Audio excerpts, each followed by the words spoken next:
Hi, today we're going to take a look at graphing inequalities on a number line.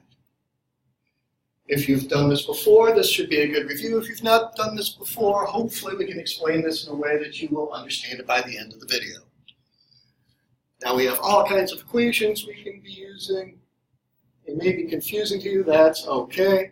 You may not know whether we're using closed circle, open circle, whether we're shading left or right. That's all right. Hopefully we should be able to explain this to you. To start off with, we're going to take a look at whether it should be a closed circle on the number line or an open circle. The key is whether we have an equal to or we do not have an equal to with our inequality. In the case of the less than or equal to or greater than or equal to, because of the equal to part, that means we're going to include number as part of the answer. So that means we should be getting a closed circle.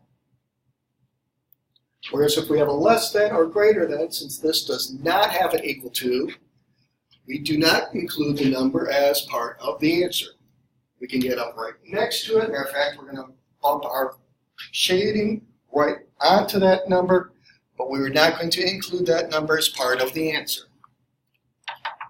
If we look at our first example here, we got y is greater than -1. When we look at the inequality, notice it does not have an equal to sign, so that means this one should be an open circle. So we would take the open circle and we would put that on the -1. Whereas in our second example, we got x is less than or equal to -2. When we look at the inequality, sure enough, it has that equal to part right there. So that means we're going to get the closed circle, and that should go on to the -2.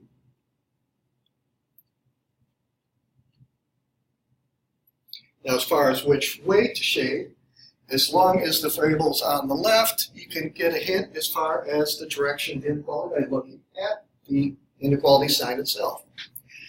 If it's an x is greater than or x is greater than or equal to, we're going to be shading to the right. So if we look at this first example, we got x is greater than 2. Quick look at the inequality, no equal sign, so we would do the open circle on the 2. And then we're going to take and shade to the right. Well, let's check to make sure this makes some sense. Let's pick some numbers to the right of 2. How about 4? Is 4 greater than 2? Well, $4 is greater than $2. That makes sense. Numbers past where we quit shading. How about 7? Is 7 bigger than 2? Sure, that works just fine. Now, the reason we go right up to the number is we can include some of the numbers in between. Let's say we pick something like 2.5. Is 2.5 greater than 2? Well, once again, if we stick to our money example, is $2.50 bigger than $2? Sure it is. Now, what about the negative numbers? Let's look at the next example. We got y is greater than or equal to -2. We look at our inequality. It's got this equal to part here with it, so it means we're going to get the closed circle. We'll put that on the -2. Being a greater than, we know we should be shading to the right. So let's check this out. Does this make sense? Let's pick some numbers to the right. Let's go with something easy like 0. Is 0 greater than or equal to -2? Well, once again, if we think in terms of money, 0 would mean we have nothing, whereas -2 would mean we actually owe somebody $2. So it's better to have money and not owe anybody or to owe money. Definitely better to have no money and not owe them anything. So 0 is greater than 2. Now, while we're here, this would be an opportune time to take a quick look at that -2 itself. Is -2 greater than or equal to -2? While -2 is not bigger than -2, it is definitely equal to -2. So that is why we keep that part shaded in, because -2 does equal -2. Now, if the variable is on the left and it's x is less than or x is less than or equal to, we're going to be looking at the numbers to the left as being part of the answer. So in our first example, x is less than or equal to 3. We look at the inequality. It's got the equal to part, so that means we're going to use the closed circle. Being a less than means we're going to use the arrow shading to the left. And if we pick some numbers to check here, how about 1? Is 1 less than or equal to 3? I'd rather have 3 apples than 1 apple. This way I can share. So that's definitely a good thing. Let's check our other example here. We got y is less than -3. So when we look at the inequality, no equal to on that one. So we're going to use an open circle. Less than, shading to the left.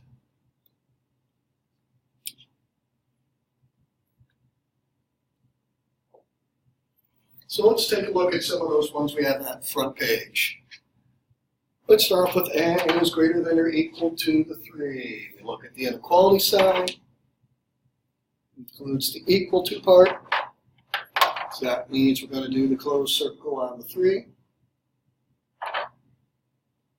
Since it's a greater than, that means we should be shading to the right.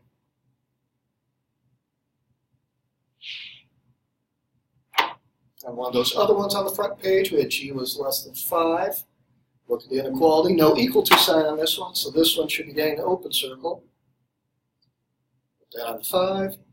Being a less than, we should be going to the left.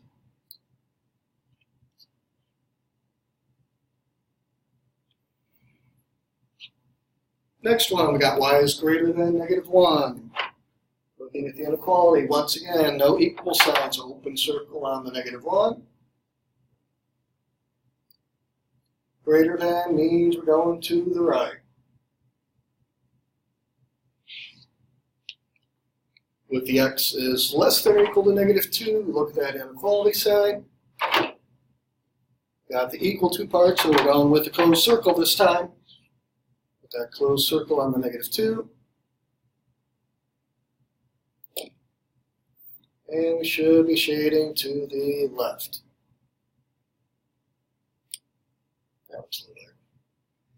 Now, as long as the variable is on the left, you can catch a break.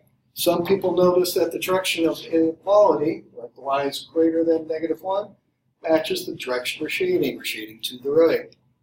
Whereas the x is less than the -2, the arrow is going to the left. That works just fine as long as the variable is on the left. But what happens when the variable is on the right? Well, one thing we could do is we could rewrite it so that the variable would now be on the left. So let's take this equation. We got 2 is less than m.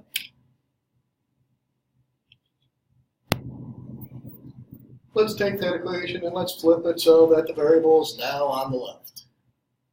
Although, hang on a second, boy, that looks a little funny. All right, let's straighten things out here. We got m.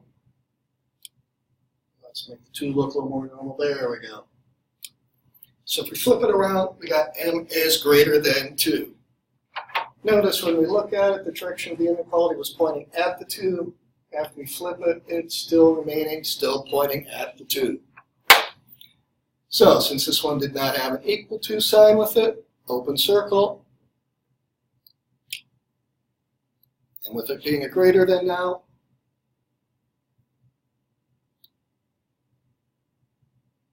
we should be shading to the right. Let's take a look at that last example. We got 4 is greater than or equal to k. So if we read it from the direction of the k, we would start with the k. Since the inequality is pointing at the k, let's have it continue to point at the k.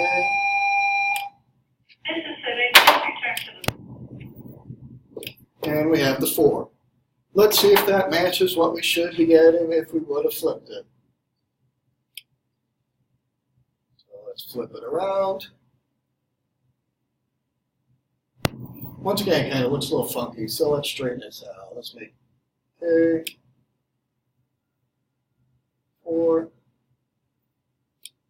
And yeah, it looks pretty much the same other than somehow our inequality ends up on the top instead of on the bottom. As far as graphing, we got the equal to part, so obviously we're going to do a closed circle. And since we end up with the k being less than, we're going to shade to the left. Hopefully this has given you some help. I wish you good luck in the future.